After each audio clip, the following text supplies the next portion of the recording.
Ces gens que vous voyez ici, ils ne sont pas morts. Ils sont ici à Istanbul. Ils ont commis un péché, une abomination devant l'Éternel. Et l'Éternel les a laissés comme ça, comme des statues. Ils ne sont pas morts, ils sont vivants. Ils ne sont ni secs, ni froids. Ils sont tellement vivants que vous ne me croirez pas. Essa gente que vocês estão a ver aqui na Turquia, em Istambul, não estão mortas.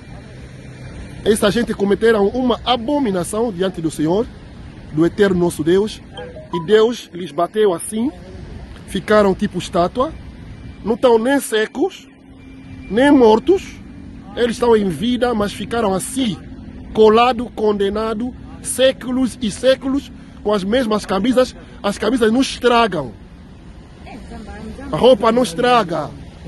Olha a grandeza do Senhor.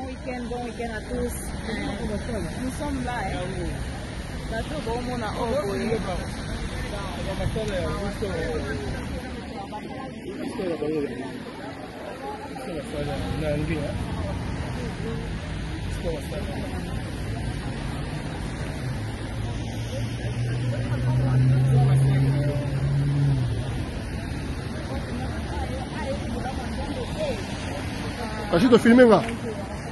Filming nga. Huwag siya makasti ha.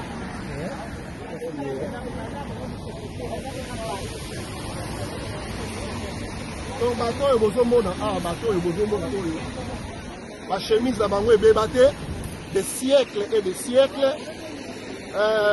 Baza ya kokufa te, baza vivant, mais basalaka abomination moko devant l'Éternel des armées. Nzambe afrapa bango, batikala boye, bakoma ba statue.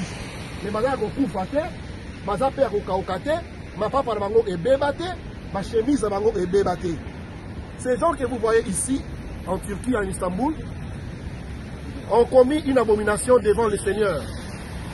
Et les Seigneurs ont frappé comme ça, ils sont restés comme des statues. Leur chemise est sur eux, et ils ne sont ni secs ni morts. Essa gente que estão aqui cometeram uma abominação de Senhor. Vejam vocês contra a cabeça de Deus. É terrível. Não estão mortos, estão vivos, as camisas são as mesmas, a roupa está a mesma, e eles estão aqui.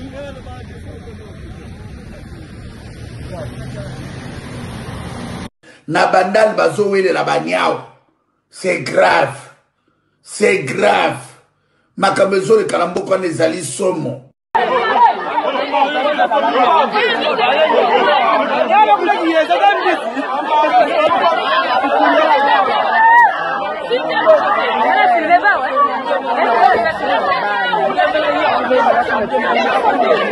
No,